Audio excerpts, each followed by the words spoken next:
And it's time for a basic beer review. Yes, a basic beer review with a beer with alcohol in it. This is a strange one. I don't think I've reviewed a beer with alcohol in it for quite some time. I've been drinking beers with alcohol in them, but I've not actually reviewed any on the channel since Christmas. So let's crack into the first beer with alcohol that I'm reviewing this year. And it's a good one. I don't think I've reviewed it before. It's a bottle of the Trappist Rochefort 6. And I'm reviewing this because it's available in booths. So, why not? So it's available in booths. Obviously, you can get it from other places that stock these kind of Trappist beers. Bottle shops generally have the Rochefort collection.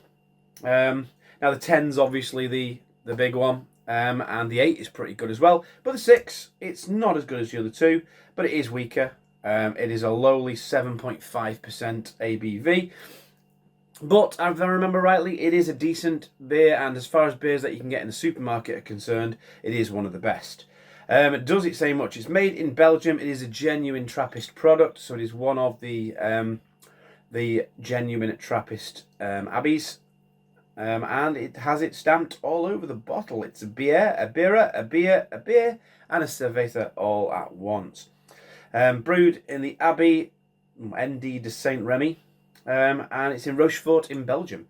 So they've obviously named it after the place where it is, and not the monastery itself. But I am waffling. It says it should be served between 12 and 14 degrees Celsius. Unfortunately, I've got it a little bit warmer than that, but warmer, a little bit colder than that, because it's come out of the fridge not long ago. Let's crack the top, because I am waffling. There's the top there with the great 6 on it there.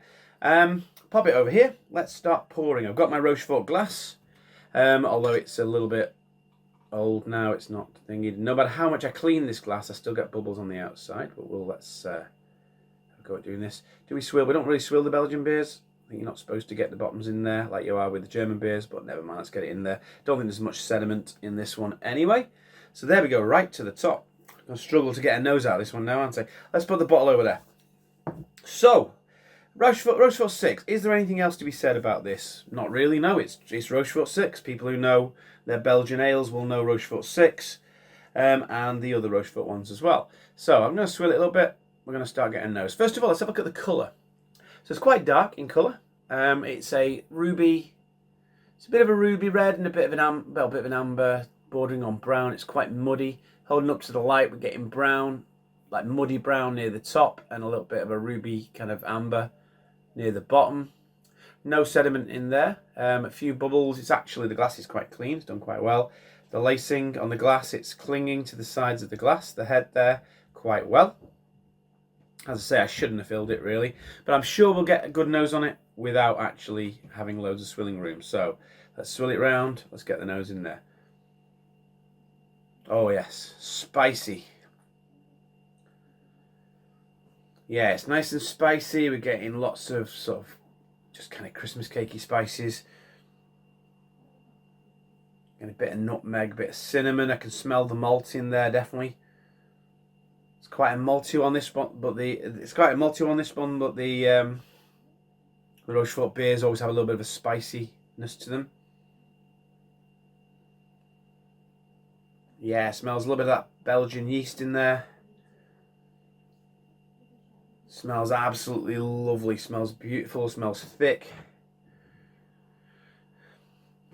Yeah, it's just malty.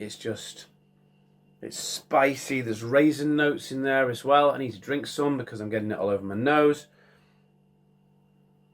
A little bit of toffee in there as well. It's really opening up. A tiny bit of cherry in the background. But it is smelling very malty. Like, almost like when you get a very malty lager, that kind of malty smell you're getting. I'm getting that from this beer, which obviously, it has malt in it. So, why wouldn't it? But yeah, smells absolutely delightful. But I don't buy this to smell it. I buy it to taste it. So, here we go. Cheers. Oh, God. That was a crazy cheers. Should we try that again? Cheers.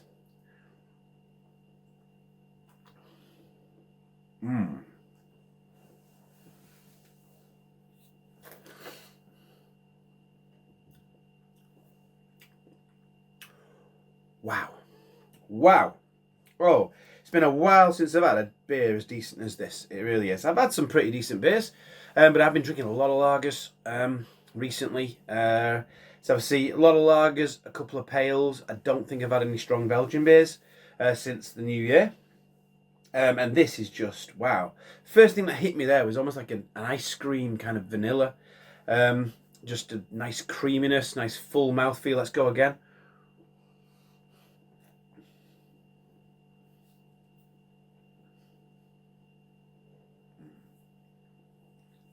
Yeah, you're getting them raisin notes, you're getting the cherry, you're getting the spice.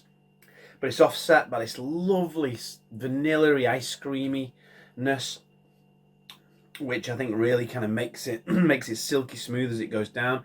It's a medium mouthfeel, makes it very drinkable, very refreshing. This is a beer that is just as good in the middle of summer as it is in the middle of winter.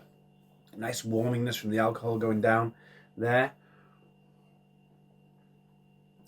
I mean, this is a little bit colder than it should be. When it gets a bit warmer, I know these flavours are really going to open up and it's going to be even more powerful. But it is powerful. There's a nice bit of bitterness there. It is also very crisp. On the aftertaste, I'm just getting like a cakiness.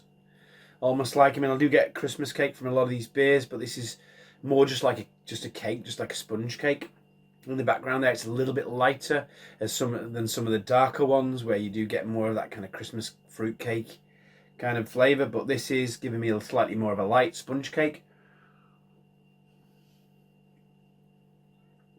In the aftertaste, but there's just that spiciness there. We're getting nutmeg in there. You're getting a bit of clove. Yeah, wow. I've had this before and it's just been like, yeah, well, it's Rochefort 6.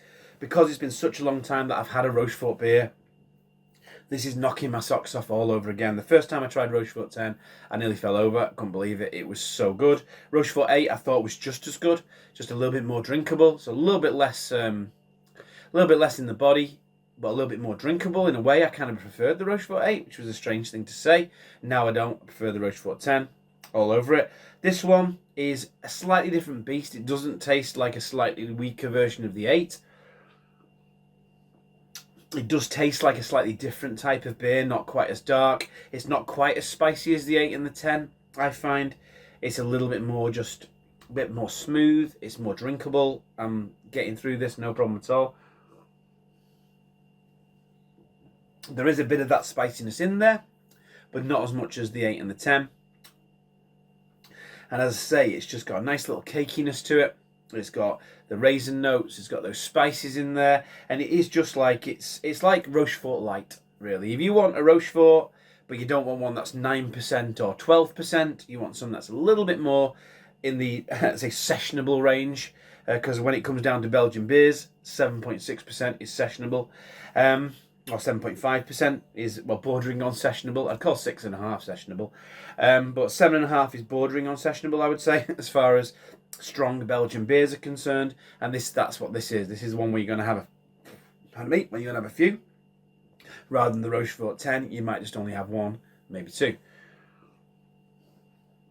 But there you go, Rochefort 6. What can I say?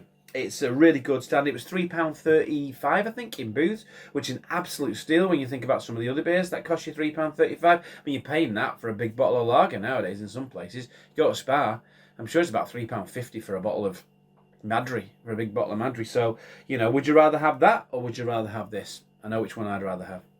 Until next time, have a good one.